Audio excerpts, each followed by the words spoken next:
he tried many things in his life. He was a prince of a small princely state. Because some yogi predicted that this will either become a great emperor or become a great sage. When he made this prediction, the father got little excited. He did not want him to become a great sage, he wanted to become a great emperor. So he decided he will not expose him to… because he thought by being exposed to some suffering or misery, he may turn into a sage. So he kept him in utter pleasure, the best of food, best of clothes, best of pleasures, everything. When he was 19 years of age, he got him married to a very pretty young woman, kept him in a palace secluded from the rest of the society where he lives in pleasure, never exposed to any kind of suffering. One day he thought he will just take a drive through the town. He asked his charioteer to take him across. So he was going, and then he saw a man who was old, was going like this. So he had never seen an old man in his life. His father had protected him from all this. He said, what happened to him? So the charioteer said, oh, he's just an old man. How does it happen? He asked. He said, everybody gets old someday. He looked at himself, he was a nice youth. What, me also? He said, yes, everybody gets old. They live long enough, they get old. This was a realization for him, I will become like this. Then he saw a man lying on the street who was ill with something, not able to get up, in great suffering. He said, stop, what is this guy? What's he doing? He said, oh, he's sick, unfortunately.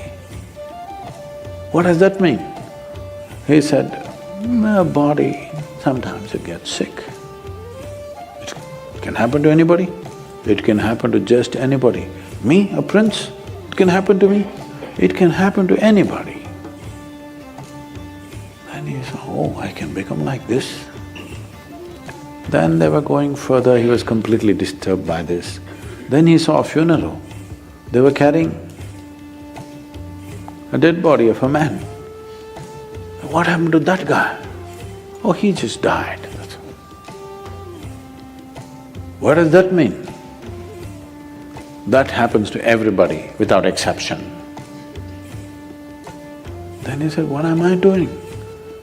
Just eating, pleasures, nonsense, what am I doing with myself? And he struggled, he went into turmoil within himself.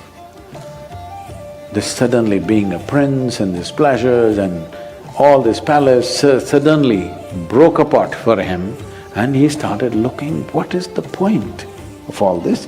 This is going to get old, this may get sick, for sure this will be dead. What am I investing my entire life in this? But by then he had an infant boy. He looked at his wife and his child, this loving wife and this lovely little baby. He could not leave. He struggled and struggled and struggled. By then, a little over 1.25 years passed. When the boy was 1.5 years of age, he could not hold it anymore. In the middle of the night, like a thief, without telling anybody, he slipped out of the palace and left for good. He went in search, I want to know the truth about this life. He went from school to school. These are times when different schools were established in India. He pursued 8 different forms of samadhi. He saw all of them were wonderful experiences, but still it did not liberate him. So in this condition, he was walking as a samana. There's a certain system of practice called as samanas. Their fundamental practice is this: they will never ask for food.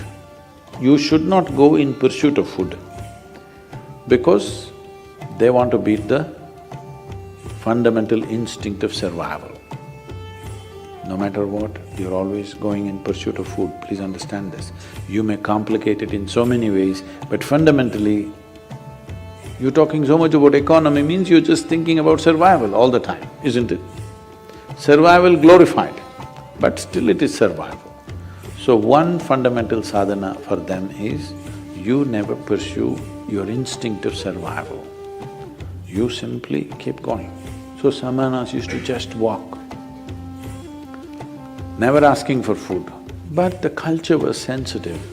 If they saw a spiritual person walking, people will cook at home and run behind him and serve him wherever he is, because they know he will not ask for food. Today, if you become a samana, you will walk yourself to death. Those days, people were sensitive to his sadhana and responded. So, there were thousands of samanas walking the country. So, Gautama became a samana. And even if you are not asking for food, you will walk near a town. So the food will come. But Gautama took it too seriously and just walked. He became all bones. Just bones and a bag of skin, like that he became. Then he came to a place where there was a river called Niranjana. Unfortunately, that river is gone now, no more river. Just about 18 to 20 inches of water, maybe moving little rapidly. He stepped into it, halfway down into the river, he did not have the energy to cross.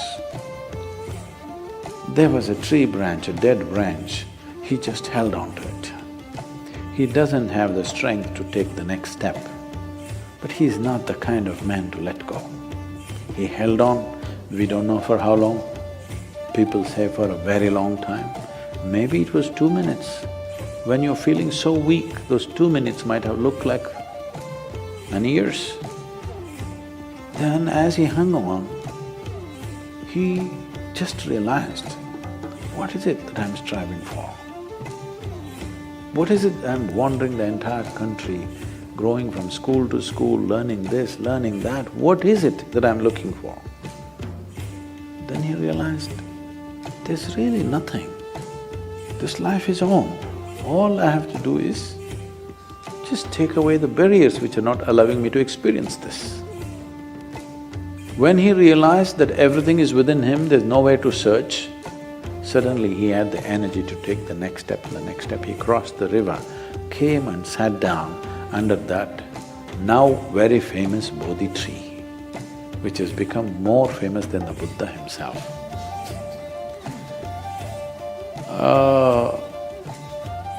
A part of the tree, a remnant or a progeny of the tree still exists in Bodh Gaya. And he sat under the tree, it was this full moon night which is coming now, on 10th of May. He sat there and he sat there with this determination, either I must see the ultimate nature of my existence now, or I will sit here and die. I will not open my eyes till I know this. Once he made that resolve, because the only problem is there is no resolve. Every 2 minutes, your intentions are changing. If you are totally on, to know what is within you, how long should it take? It should happen in a moment, isn't it? Because there's no distance to travel. Time is a quantity which is necessary only when there is a distance to travel, isn't it? If there is no distance to travel, if I ask you, how long does it take for you to sit here? You're already sitting. It's already there. It doesn't take any time. So you are already alive and on. It doesn't take any time for realization because you don't have to do anything particular. When he saw this, he was fully enlightened and the moon was shining. And he had not eaten for many months on end properly. Years, actually 4 years he was a samana. And people around him, he had gathered about 5 disciples, I think. These guys thought he's real because he doesn't eat, he's really rigid. And they saw he's in some state, exuberant state, and they could see the light on his face. Then they were waiting for him to open his eyes and give the teaching. He opened his eyes, looked at them, smiled and said, "Cook something, let's eat." They were totally disappointed, they thought he's lost it. They walked with him for 4 to 8 years, when he had nothing but torture. When he got enlightened, they left him. Because they wanted to hear something severe. He said, "Cook something, let's eat. We've been wasting our time."